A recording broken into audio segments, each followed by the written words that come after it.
Good morning students, KPS की online classes में मैं अशोक कुमार सेन आप सबका स्वागत करता हूं। आज हम class 4th Hindi grammar chapter 3 शब्द विचार के बारे में पढ़ने जा रहे हैं। हमने लेसन 1 में भाषा और व्याकरण में पढ़ा था कि व्याकरण के 3 भेद होते हैं, वर्ण विचार, शब्द विचार और वाक्य विचार। तो लेसन 2 जो है वो वर्ण विचार से संबंधित था और अब लेसन 3 जो है वो शब्द विचार से संबंधित है। यानी शब्दों का उच्चारण करते समय, बोलते समय उनके जो भेद होते हैं, उनकी जो शुद्धता होती है, उस पर जो भी विचार किया जाता है वो शब्द विचार से रिलेटेड होता है। देखेंगे शब्द होते क्या हैं। 2 या 2 से अधिक वर्णों के मेल से बने सार्थक समूह को शब्द कहते हैं। 2 या 2 से अधिक वर्णों के मेल से बने सार्थक समूहों को शब्द कहते हैं। यानी जब 2 या 2 से ज़्यादा वर्ण मिल जाते हैं और एक सार्थक शब्द का निर्माण कर देते हैं, यानी सार्थक का मतलब हुआ अर्थ निकलना चाहिए उसका, वो शब्द कहलाता है। जैसे राम, राम में रे और आ और मैं, ये 3 वर्ण मिले हुए हैं और इन्होंने मिलकर एक शब्द बनाया राम। राम का एक अर्थ होता है, सार्थक शब्द है। आम, फूल आदि, तो ये सार्थक शब्द है। अब राम का निर्माण र, फिर आ स्वर लगा हुआ है उसमें, फिर मैं और ए, तो राम बना। ये इनका तरीका दिया हुआ है कि इनका निर्माण कैसे हुआ। ये सारे वर्ण थे, वर्ण ने मिलकर जो है वो एक सार्थक शब्द का निर्माण किया राम। शब्द का कोई न कोई निश्चित अर्थ भी निकलना आवश्यक है, इसीलिए उसे शब्द कहते हैं कि उसका कुछ न कुछ अर्थ निकलना चाहिए। जैसे कलम एक शब्द है क्योंकि इससे एक अर्थ स्पष्ट होता है कि यह शब्द किसी वस्तु के नाम का संकेत कर रहा है। तो ये एक शब्द तो बन गया कलम, कलम, लेकिन इसका एक अर्थ भी होना चाहिए स्पष्ट, और इसका एक अर्थ स्पष्ट हो रहा है कि यह शब्द किसी वस्तु के नाम का संकेत कर रहा है। लेकिन लकम, इसी शब्द को, इसके वर्णों को उल्टा करके अपन लकम शब्द नहीं बना, इसका कोई अर्थ नहीं हुआ। तो अगर हम लकम लिखेंगे तो इसको हम शब्द नहीं कह सकते, हालांकि वर्णों के मेल से ही बना हुआ है, लेकिन सार्थक नहीं है। ऊपर परिभाषा में था कि सार्थक समूह होना चाहिए वर्णों का, तब वो शब्द कहलाता है। तो कलम एक शब्द बन गया क्योंकि अर्थ निकल रहा है। लकम जो है वो एक शब्द नहीं है, क्योंकि इसका कोई अर्थ नहीं निकल रहा है। अब है शब्दों के प्रकार। हिंदी में शब्दों को निम्नलिखित आधारों पर विभाजित किया जा रहा है। एक तो अर्थ के आधार पर शब्द, और एक हो गया प्रयोग के आधार पर शब्द। अलग अलग होते हैं। पहले अर्थ के आधार पर पढ़ते हैं। अर्थ के आधार पर शब्द 2 प्रकार के होते हैं, सार्थक, निरर्थक। सार्थक, निरर्थक। सबसे पहले सार्थक शब्द पढ़ते हैं।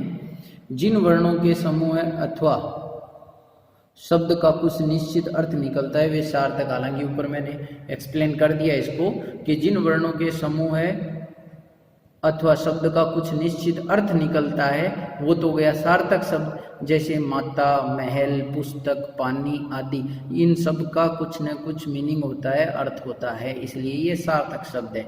कुछ निरर्थक शब्द होते हैं। दूसरा है निरर्थक, ये था अर्थ के आधार पर। निरर्थक, वर्णों के जिन समूह अथवा शब्द का कुछ निश्चित अर्थ ही नहीं निकलता उन्हें निरर्थक शब्द कहते हैं। यानी शब्द बन तो गया वो वर्णों के समूह से, लेकिन उसका कोई अर्थ नहीं निकल रहा है, वो निरर्थक हुआ। जैसे वाता, वहल आदि, अब इनका कोई अर्थ नहीं है। कुछ निरर्थक शब्द अन्य सार्थक शब्दों के साथ प्रयुक्त किए जाते हैं। हालांकि कुछ निरर्थक शब्दों का भी प्रयोग वो है जो है वो सार्थक शब्दों के साथ कहते हैं। जैसे हम अपनी जो नॉर्मल भाषा है, लोक भाषा, उसमें कहते हैं कि गांव, वाम। अब गांव का तो एक मीनिंग होता है, सार्थक शब्द है, पर वाम कोई भी शब्द नहीं है, ये निरर्थक है, लेकिन हम अपने प्रचलन में इसका यूज कर लेते हैं। दूध, बूध, अब दूध तो एक सार्थक शब्द है, इसका अर्थ होता है, बूध का कोई अर्थ नहीं है, ये निरर्थक है। पानी, वानी, पानी एक सार्थक शब्द है लेकिन वानी निरर्थक है, फिर भी इसका यूज इसके साथ कर लेते हैं। पुस्तक, पुस्तक, अब पुस्तक, पुस्तक जो है, पुस्तक सार्थक है, पुस्तक निरर्थक है। खाना, वाना, तो खाना जो है वो सार्थक हो गया, वाना निरर्थक हो गया। तो कई निरर्थक शब्द जो होते हैं निरर्थक, उनका उपयोग सार्थक शब्दों के साथ में हम अपने प्रचलन की भाषा में कर लेते हैं। ऊपर लिखे शब्द समूह में गांव, दूध, पानी, पुस्तक, खाना आदि शब्द किसी न किसी निश्चित वस्तु के लिए संकेत कर रहे हैं, लेकिन ये जो 7 वाले थे, वाव, दूध, वानी, पुस्तक, वाना आदि, ये जो है वो निरर्थक है, इनका कोई अर्थ नहीं निकलता, ये निरर्थक शब्द हैं। अब दूसरा ये तो था अर्थ के आधार पर, अब है प्रयोग के आधार पर जो है वो शब्द। तो प्रयोग के आधार पर शब्द दो प्रकार के होते हैं, विकारी, अविकारी। विकारी शब्द, जो शब्द लिंग, वचन, कारक, काल के आधार पर अपना रूप बदल देते हैं उन्हें तो विकारी शब्द कहते हैं। जैसे काला, काले, काली आदि। यानी एक शब्द है काला, ये लिंग के आधार पर स्त्रीलिंग होते ही काली बन जाएगा। वचन, एक वचन तो है काला और बहुवचन होते ही काले हो गया। और ऐसे ही कारक और काल के आधार पर ये अपना अर्थ जो है वो बदल देते हैं, रूप बदल देते हैं। तो जो शब्द लिंग, वचन, कारक और काल के आधार पर अपना रूप बदलते हैं उन्हें विकारी शब्द कहते हैं। विकारी शब्द भी चार प्रकार के होते हैं, संज्ञा, सर्वनाम, विशेषण और क्रिया। ये चारों जो है वो विकारी शब्द के चार प्रकार हैं। फिर है अविकारी शब्द, ये जो संज्ञा, सर्वनाम, विशेषण है इनकी स्टडी में आगे लेसन है इनके, उनमें करेंगे। फिर है अविकारी शब्द, जो शब्द लिंग, वचन, काल और कारक के आधार पर अपना रूप नहीं बदलते हैं, यानी उनमें कोई परिवर्तन नहीं होता है, कोई विकार नहीं होता है, वो अविकारी या अवयव कहलाते हैं। इनको अवयव भी बोलते हैं। अव्यय यानी जो खर्च नहीं होते हैं न काल के आधार पर, न लिंग के आधार पर और न ही वचन के आधार पर। जैसे धीरे धीरे, अब धीरे धीरे शब्द जो है वो हमेशा ऐसे ही लिखा जाता है, चाहे कोई सा ही लिंग हो, वचन हो, काल हो, कारक हो। और, एवं, किंतु, हे, अरे, हाय आदि ये शब्द अविकारी शब्द है।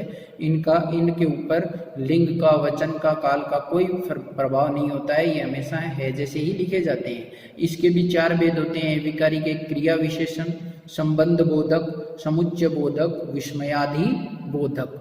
तो ये अविकारी शब्द थे। तो प्रयोग के आधार पर हमने दो प्रकार के शब्द पढ़े, विकारी और अविकारी। ये हमारा चैप्टर यहाँ पर कंप्लीट हो जाता है। मैं उम्मीद करता हूँ कि ये चैप्टर आपके लिए जो है समझने में, ये वीडियो जो है वो आपकी हेल्प करेगा, आपको अच्छे से समझ में आएगा। आप अपनी बुक में इस लेसन को पढ़िए और इस बुक से रिलेटेड जो भी बुक वर्क है वो अपनी बुक में कंप्लीट कीजिए। इसका नोटबुक वर्क मैं आपको सेंड कर दूंगा। Thank you, have a nice day.